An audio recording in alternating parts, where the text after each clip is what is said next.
Now that we understand the motivation behind transformation, let's look at the management implications and the tensions related to this transformation.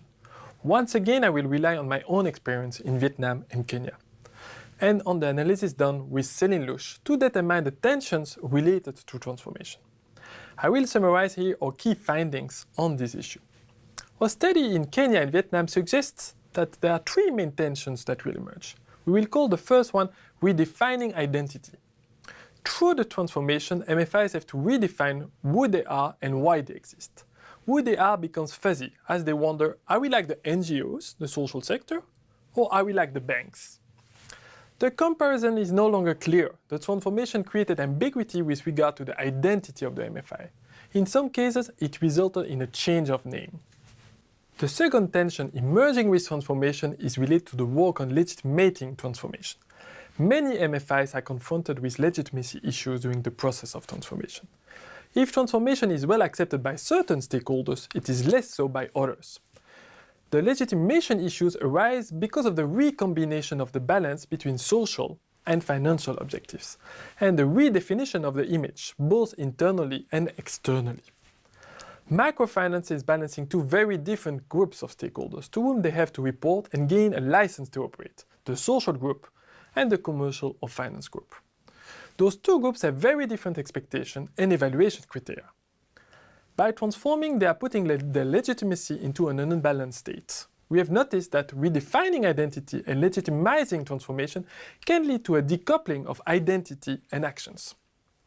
The organization tries to maintain its identity as a social enterprise whose purpose is to alleviate poverty. However, through transformation, its action moves towards a market orientation. The third tension during transformation is related to the redefinition of the boundaries of what is microfinance. The transformation has blurred the boundaries in microfinance. Boundaries are related to the sense of being in the same boat, the frameworks that provide common rules and standards. By transforming, microfinance has opened its boundaries to new actors and new activities. The distinction between some MFI and the traditional finance counterpart is becoming less and less obvious. Remember the words of one of the fathers of microfinance, Muhammad Yunus. I looked at conventional banking and did the opposite way. A few years later, managers of transformed MFIs are frequently part of the same network of regulated financial institutions. This finding is echoed by some other researchers, such as Darren Kent and Tina Dacian, who wrote an article called Bankers at the Gate, Microfinance and the High Cost of Borrowed Logics.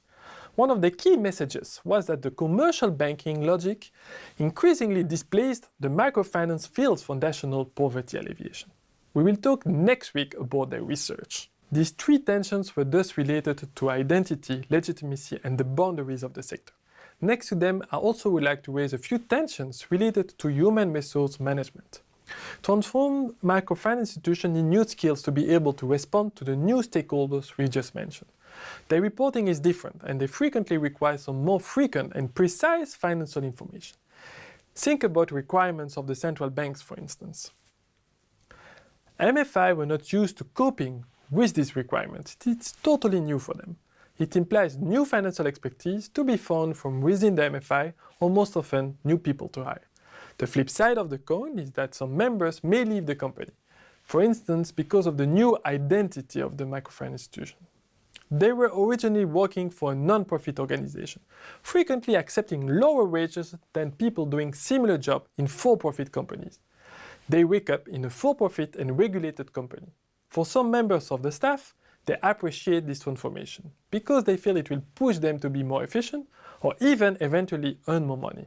For others, it doesn't change much. For some employees, this change is simply unacceptable, for instance, for ideological reasons. We have reached the end of this video on the managerial implications of transformation. Obviously, there are many other implications than the four ones I've just mentioned. But I think that these four types will give you some insight into what goes on inside an organization where these changes happen. We will later turn to what happens after a transformation has taken place, with concrete and measured impacts of such transformation on the performance of MFIs.